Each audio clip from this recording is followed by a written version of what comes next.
নবদিগন্তের সূচনা, নতুন করে স্পোর্টসের উদ্বোধন করলেন প্রধানমন্ত্রী। রাজধানীর খালগুলোতে টয়লেটের লাইন, দুর্গন্ধের দম বন্ধ বাসিন্দাদের। গণভোটের রায় অস্বীকার করে দেশকে সংকটে ঠেলে দিচ্ছে সরকার, দাবি মিয়া গোলাম পরওয়ারের। ইরানি হামলায় লন্ডভন্ড মধ্যপ্রাচ্যের 16 মার্কিন সামরিক ঘাঁটি, সিএনএনের অনুসন্ধান। এবং আশা জাগিয়েও হার বাংলাদেশে, নিউজিল্যান্ডের বিপক্ষে সমতায় শেষ টি-20 সিরিজ।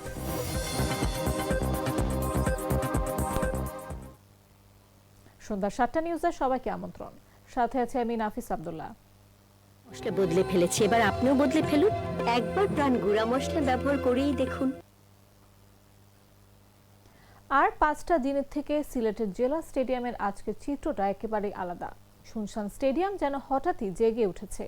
কানায় কানায় পূর্ণ গ্যালারি, মাঠে খুদে ক্রীড়াবিদদের চমকপ্রদ ক্রীড়া প্রদর্শনী, নিরাপত্তা বাহিনীর সতর্ক পাহারা আর সংবাদকর্মীদের অবিরাম ব্যস্ততা। সব আয়োজন এক উপলক্ষ ঘিরে, নতুন করে স্পোর্টসের শুভ উদ্বোধন ঘোষণা। শনিবার বেলা 3:40 সিলেট জেলা স্টেডিয়ামে উপস্থিত হন প্রধানমন্ত্রী তারেক রহমান। ক্রীড়াঙ্গনের প্রতিভা অন্বেষণের এই প্রতিযোগিতার শুভ উদ্বোধন ঘোষণা করেন বিকেল 5:08। একই সঙ্গে সারা দেশের জেলা স্টেডিয়ামগুলোতেও ভার্চুয়ালি যুক্ত ছিলেন খুদে ক্রীড়াবিদরা। শিশু কিশোরদের প্রতিভা অন্বেষণে 1976 সালে যাত্রা শুরু হয়েছিল নতুন কুড়ির। বাংলাদেশ টেলিভিশনের 80 দশকের জনপ্রিয় এই অনুষ্ঠানের মাধ্যমে অনেক প্রতিভা উঠে আসে শিল্প অঙ্গনে। বহু বছর পর সেই পরিচিত নাম আবার ফিরে এসেছে, তবে এবার মঞ্চ নয়, সবুজ মাঠ গালিচায়। যাত্রা শুরু হলো নতুন এক স্বপ্ন, নতুন কুড়ি স্পোর্টসের। মাননীয় প্রধানমন্ত্রী জনাব তারেক রহমান এমপি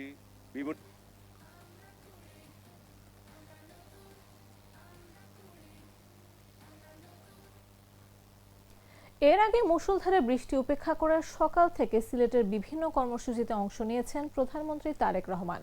প্রধানমন্ত্রী হিসেবে দায়িত্ব নেয়ার পর এটাই ছিল সিলেটে তার প্রথম সফর। শনিবার সকালে হযরত শাহজালালের মাজারে কবর জিয়ারত শেষে নগরীর চাঁদনী ঘাট এলাকায় সিলেট সিটি কর্পোরেশনের জলাবদ্ধতা নিরসন প্রকল্পের উদ্বোধন করেন প্রধানমন্ত্রী। এরপর তিনি সিটি কর্পোরেশন প্রাঙ্গণে আয়োজিত সুধী সমাবেশে যোগ দেন।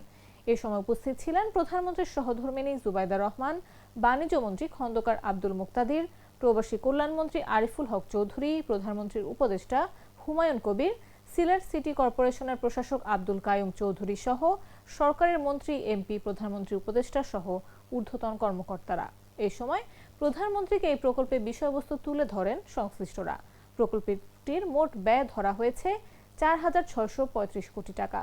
প্রকল্পের আওতায় নদীর তীর সংরক্ষণ, আধুনিক ওয়াকওয়ে নির্মাণ, সবুজায়ন, দৃষ্টিনন্দন নগর অবকাঠামো গড়ে তোলা এবং বন্যা নিয়ন্ত্রণ ব্যবস্থার উন্নয়ন করা হবে। এর আগে প্রধানমন্ত্রী তারেক রহমান তার গুলশানের বাসা থেকে রওনা হয়ে সকাল 9:20 হযরত শাহজালাল আন্তর্জাতিক বিমানবন্দরে যান। অনেক বিষয়ের মধ্যে একটি বিষয় এলাকার মানুষ আমার কাছে তুলে ধরেছে এবং খুব স্বাভাবিকভাবেই আমরা বিষয়টি ভিন্নভাবেও জানি। সেটি হচ্ছে বাংলাদেশের মানুষের স্বাস্থ্য ব্যবস্থা বা চিকিৎসা ব্যবস্থা। দুঃখজনকভাবে হলেও সত্য যে শহরের মানুষ কিছুটা চিকিৎসা সুবিধা পেলেও গ্রামের অধিকাংশ জায়গায় এখনো আমরা ভালোভাবে স্বাস্থ্য সেবা পৌঁছে দিতে সক্ষম হইনি। এবং সেজন্যই আমরা বলেছিলাম যে আমরা একটি ব্যবস্থা গ্রহণ করতে চাই। আমরা দেশে 1 লক্ষ স্বাস্থ্যকর্মী নিয়োগ করার পরিকল্পনা গ্রহণ করেছি। এই মানুষগুলো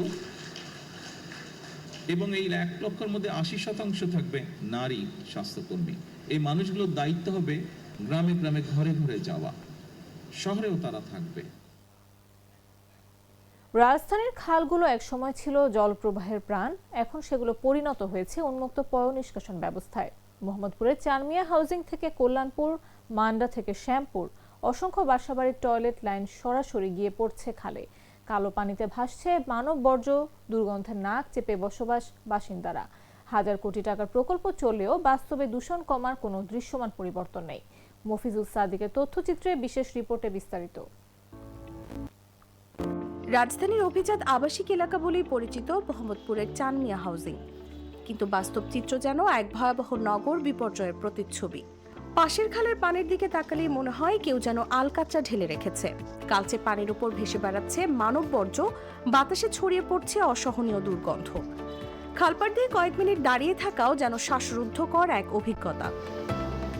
সাত মসজিদ হাউজিং এর 2 নম্বর সড়কের অধিকাংশ ভবনের টয়লেট লাইন সরাসরি গিয়ে মিশেছে খালে। দিনের আলোতেই ভেসে উঠছে মলমূত্র। বাসিন্দারা বলছেন, মশা মাছি, দুর্গন্ধ আর দূষণের মধ্যে প্রতিদিন যুদ্ধ করেই বাঁচতে হচ্ছে। যে বাথরুমের লাইন, ওয়াশার লাইন পুরো ময়লায় পুরো জর্জরিত।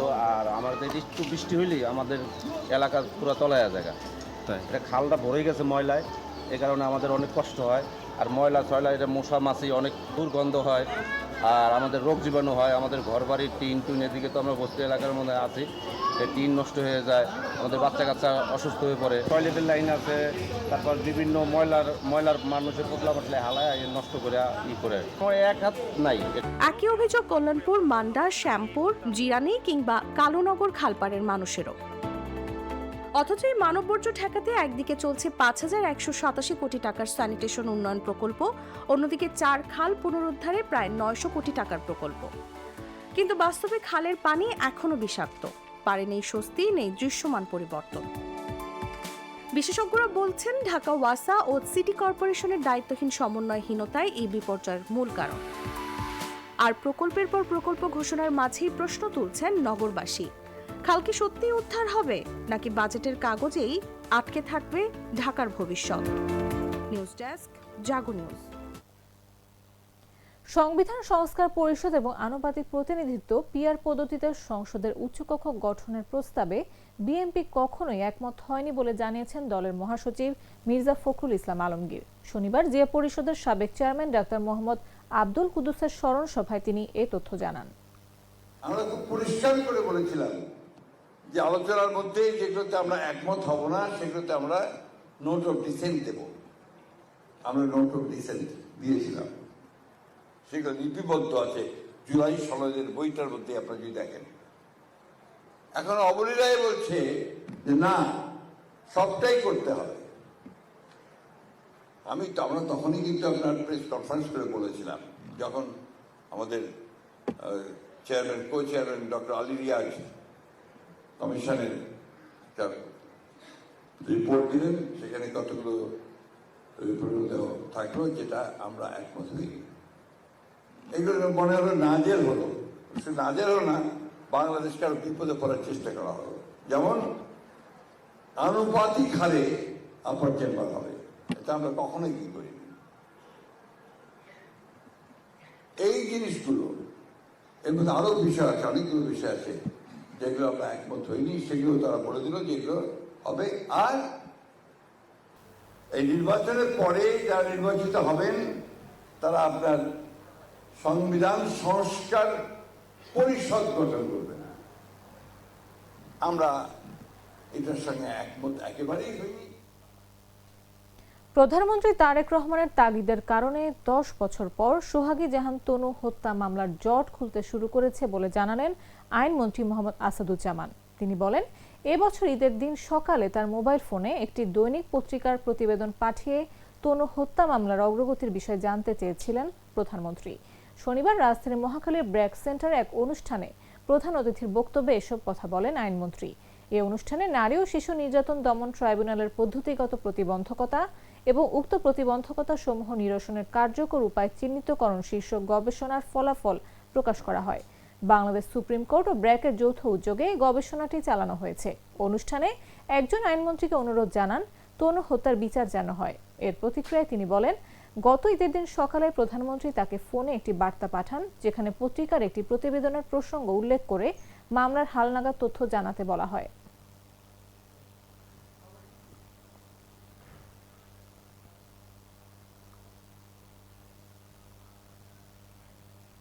ঢাকার কনক্রিটের ব্যস্ততার মাঝেও মোহাম্মদপুর যেন ইতিহাসের এক খোলা পাঠশালা। এখানে প্রতিটি সড়কের নাম শুধু ঠিকানা নয়, বহন করে অতীতের গল্প, রাজনীতি আর ঐতিহ্যের স্মৃতি। আসাদ গেট থেকে শুরু করে বাবর, শেরশাহ, শাহজাহান এবং নূরজাহান রোড, প্রতিটি নামের পেছনে লুকিয়ে আছে উপমহাদেশের ইতিহাস, সংগ্রাম আর সময় নীরব সাক্ষ্য। আদৌ সে পথ ধরে হাঁটছে হাজারো মানুষ, অনেকেই না জেনে ছুঁয়ে যাচ্ছেন ইতিহাসকে। আব্দুল আল কাউসারের রিপোর্টে বিস্তারিত। পাক ভারত যখন নাকি স্বাধীন হয়, তারপরে পাকিস্তানিরা যখন এদের শাসন করে, তখন তারাই এই রাস্তাঘাটের নামকরণ করছে। ঢাকার ব্যস্ত নগর জীবনের মাঝেও মুহাম্মদপুর যেন ইতিহাসের নীরব এক জাদুঘর। এখানে সড়কের নাম শুধু ঠিকানা নয়, বরং অতীতের দলিল, ঐতিহ্যের চিহ্ন এবং সময়ের স্মারক। সেই ইতিহাসের প্রথম দরজায় দাঁড়িয়ে আছে আসাদ গেট, একটি নাম, একটি চেতনা, একটি প্রতীক। রাজধানীর পশ্চিম প্রান্তে অবস্থিত আসাদ গেট মনে করিয়ে দেয় 1969 সালে গণঅভ্যুত্থানে শহীদ আসাদের আত্মত্যাগ। প্রতিদিন হাজার মানুষ এই পথ পেরিয়ে গেলেও অনেকেই জানেন না এর নামের পেছনের সাহসী ইতিহাস। আসাদ গেট পেরিয়ে এগুলিই শুরু হয় রাজকীয় নামের সড়কগুলোর সারি, বাবর রুট বহন করে মুঘল সাম্রাজ্যের প্রতিষ্ঠাতার স্মৃতি। শেরশাহ সূরি রুট মনে করিয়ে দেয় উপমহাদেশের ঐতিহাসিক যোগাযোগ ব্যবস্থার রূপকারকে। শাহজাহান রুট যেন তাজমহলের নির্মাতার সৌন্দর্যবোধের প্রতিচ্ছবি। নূরজাহান রুট নারীর প্রজ্ঞা, ক্ষমতা ও রাজনৈতিক উপস্থিতির স্মারক। আর আওরঙ্গজেব রুট স্মরণ করিয়ে দেয় বিস্তৃত সাম্রাজ্য ও কঠোর শাসকের এক অধ্যায়।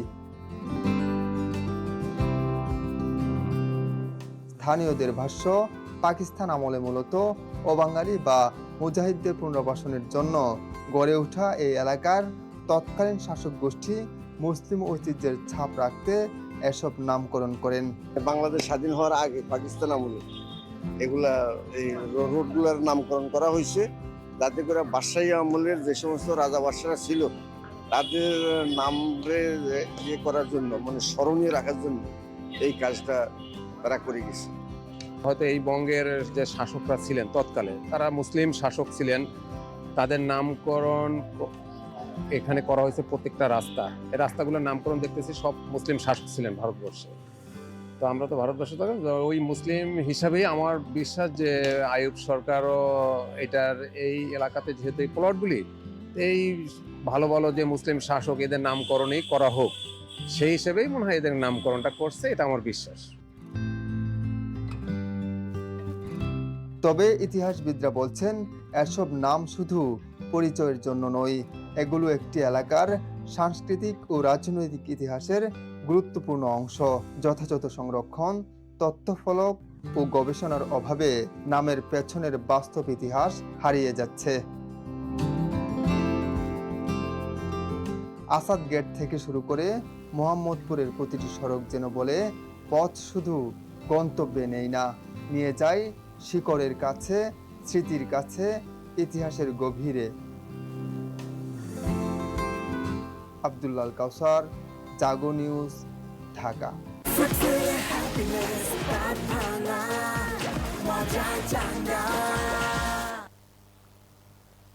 জামাতে ইসলামের সেক্রেটারি জেনারেল মিয়া গোলাম পরওয়ার জানিয়েছেন, গণভোটে জনগণের প্রত্যক্ষ রায়কে পাশ কাটিয়ে সরকার ইচ্ছাকৃতভাবে দেশকে এক গভীর রাজনৈতিক ও সাংবিধানিক সংকটের দিকে ঠেলে দিচ্ছে। তিনি বলেন, জুলাই সনদের আড়ালে গণভোটের রায়কে অস্বীকার করা হচ্ছে।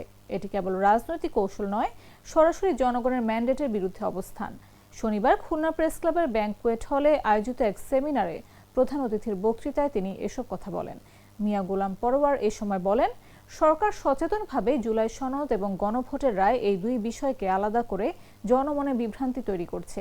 সরকার ও মন্ত্রীরা সংসদে দাঁড়িয়ে বারবার জুলাই সনদ বাস্তবায়নের প্রতিশ্রুতি দিলেও গণভোটে জনগণের দেয়া সরাসরি রায়ের বিষয়ে নীরবতা বজায় রাখছে। বিএনপির সব ভোট যোগ করে সব আসন কি কায়দায় পাইছেন, যে কায়দায় পান তাও যদি যোগ করি তা 3 কোটি ভোট হয়, কিন্তু গণভোটে যে ভোট হয়েছে 5 কোটি। কত হয়েছে? 5 কোটি। তাহলে কি 3 কোটির কাছে 5 কোটি পরাজিত হবে? 5 কোটি মানুষ বলছে যে বিএনপির এই 10টা নোট অফ ডিসেন্ট খারিজ, আর আপনি পার্লামেন্টে ডেলিগেটেড পাওয়ার নিয়ে বলবেন যে না এটা মানতে হবে। এটা হচ্ছে জনগণের উপরে জোর করে চাপিয়ে দেওয়া। That is called fascism. এটাকেই বলে কর্তৃত্ববাদী শাসন। মেজরিটির জোরে ক্ষমতা চাপিয়ে দিয়ে সেদিকে এই দেশ ধাবিত হলে আবার হয়তো আমাদেরকে আর একটা জুলাইয়ের রক্ত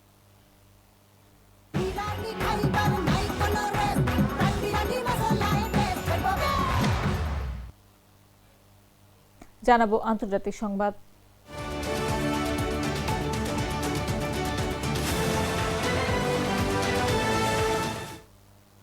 মধ্যপ্রাচ্যের মরুভূমির নিচে যেন বদলে যাচ্ছে শক্তির সমীকরণ। সিএনএনের সাম্প্রতিক অনুসন্ধানে উঠে এসেছে বিস্ময়কর তথ্য। ইরান ও তাদের মিত্রদের হামলায় মধ্যপ্রাচ্যের 8টি দেশে থাকা অন্তত 16টি মার্কিন স্থাপনা ক্ষতিগ্রস্ত হয়েছে, যার কয়েকটি কার্যত অচল। স্যাটেলাইট ছবি, সামরিক সূত্র আর ক্ষয়ক্ষতির গোপন হিসাব বলছে শুধু ঘাঁটি নয়, কেঁপে উঠেছে পুরো যুক্তরাষ্ট্র। বিস্তারিত তুষার ইসলামের রিপোর্টে। মরুভূমির তপ্ত বালুর নিচে চাপা পড়েছে মার্কিন দম্ভ, যে আকাশ একসময় পেন্টাগনের ড্রোন আর যুদ্ধ বিমানের একচ্ছত্র দখলে ছিল, আজ সেখানে কেবল পরাজয়ের দীর্ঘশ্বাস। সিএনএনের সাম্প্রতিক এক বিশেষ অনুসন্ধান বলছে মধ্যপ্রাচ্যের 8টি দেশের 16টি মার্কিন ঘাঁটি এখন কেবল ধ্বংসস্তূপ। ড্রোন আর ক্ষেপণাস্ত্রের মুহুর্মুহু আঘাতে বিশ্বশক্তির কৌশলগত অবস্থান এখন খাদের কিনারায়। মার্কিন প্রতিরক্ষা ব্যবস্থার হৃৎপিণ্ড বলে পরিচিত রাডার স্টেশন আর যোগাযোগ ব্যবস্থাগুলো এখন অকেজো। স্যাটেলাইট চিত্রে দেখা গেছে ইরানের সুপরিকল্পিত হামলাগুলো ঠিক সেখানেই আঘাত করেছে যেখানে ব্যথা সবচেয়ে বেশি। এটি কেবল সামরিক সরঞ্জাম হারানো নয়, বরং কয়েক দশকের সাজানো রাজত্বের পতন। পেন্টাগন ক্ষয়ক্ষতির অঙ্ক কম করে দেখালেও আসল চিত্র বলছে $50 বিলিয়ন বেশি সম্পদ ধুলোয় মিশেছে। যে সৌদি আরব কিংবা মিত্র দেশগুলো একসময় মার্কিন নিরাপত্তা চাদরকে অভেদ্য মনে করত, আজ তাদের কণ্ঠেও অবিশ্বাসের সুর। একজন সৌদি কর্মকর্তার ভাষায় এই মিত্রতা এখন আর নিরাপদ নয়। ওদিকে ইরান স্পষ্ট জানিয়ে দিয়েছে আত্মরক্ষার তাগিদেই তারা এই ধ্বংসযজ্ঞ চালিয়েছে। খামেনি হত্যার বদলা নিতে তারা বেছে নিয়েছে নিখুঁত সমর কৌশল। ফেব্রুয়ারির সেই উত্তাল দিনগুলো থেকে এপ্রিলের অস্থায়ী যুদ্ধবিরতি, মধ্যপ্রাচ্যের মানচিত্র বদলে গেছে 38 দিনের এই আগুনে। পাকিস্তান মধ্যস্থতা করলেও শান্তি ফেরেনি। 23 এপ্রিল যুদ্ধবিরতির মেয়াদ শেষ হওয়ার পরেও বিরাজ করছে এক অশুভ নীরবতা। গল্পটি কেবল রাডার ধ্বংসের নয়, বরং ওয়াশিংটনের প্রতিপত্তি ধসের। এক সময়ের ত্রাস এখন কেবল আত্মরক্ষায় ব্যস্ত। মধ্যপ্রাচ্যের আকাশে নতুন অধ্যায় শুরু হতে যাচ্ছে, যেখানে আমেরিকার ছায়া ক্রমেই ছোট হয়ে আসছে।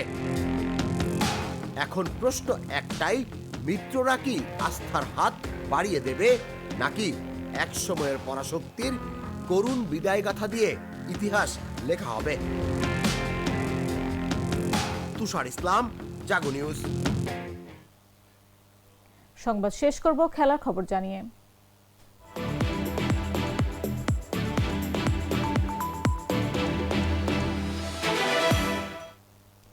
কার্টেল ওভারের ম্যাচে নিউজিল্যান্ডের লক্ষ্য খুব বড় নয়, 15 ওভারে 103 রানের। তবে দুর্দান্ত বোলিংয়ে আশা জাগিয়েছিল বাংলাদেশ। 33 রানে তুলে নিয়েছিল 4 উইকেট, তবে শেষ রক্ষা হয়নি। বেভন জ্যাকবসের মারকুটে 50-তে সহজ জয় নিয়ে মাঠ ছেড়েছে নিউজিল্যান্ড। ডাকওয়ার্থ লুইস পদ্ধতিতে 20 বল হাতে রেখে কিউইরা জিতেছে 6 উইকেটে। এই জয় 3 ম্যাচ সিরিজ 1-1 সমতায় শেষ করল বাংলাদেশ নিউজিল্যান্ড। দ্বিতীয় টি-20 বৃষ্টির কারণে পরিত্যক্ত হয়েছিল। রান তাড়ায় নামা নিউজিল্যান্ডের ইনিংসের দ্বিতীয় ওভারে জোড়া আঘাত হানেন শরীফুল। ওভারের দ্বিতীয় আর ষষ্ঠ বলে কেটেনি ক্লার্ক আর ডেন ক্লেভারকে উইকেট রক্ষক লিটন দাসের ক্যাচ বানান বাঁহাতি এই পেসার। নিজে পরের ওভারে এসে করেন আরও 1 উইকেট।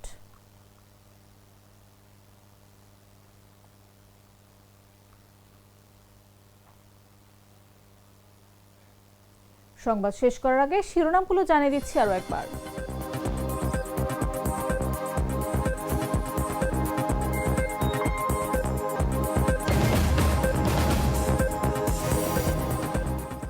নবদিগন্তের সূচনা, নতুন করে স্পোর্টসের উদ্বোধন করলেন প্রধানমন্ত্রী তারেক রহমান।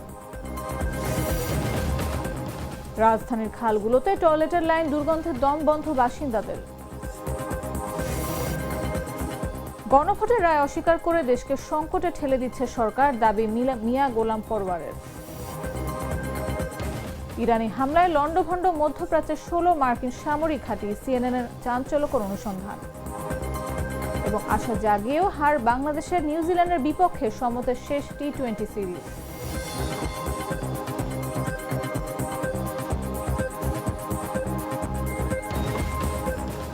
দর্শক, এই ছিল এখনকার মতো। প্রতি মুহূর্তে সর্বশেষ খবর পেতে ভিজিট করুন jagonews24.com, ফলো করুন আমাদের ভেরিফাইড ফেসবুক পেজ এবং সাবস্ক্রাইব করুন জাগো নিউজের ইউটিউব চ্যানেল। এতক্ষণ সাথে থাকার জন্য ধন্যবাদ সবাইকে।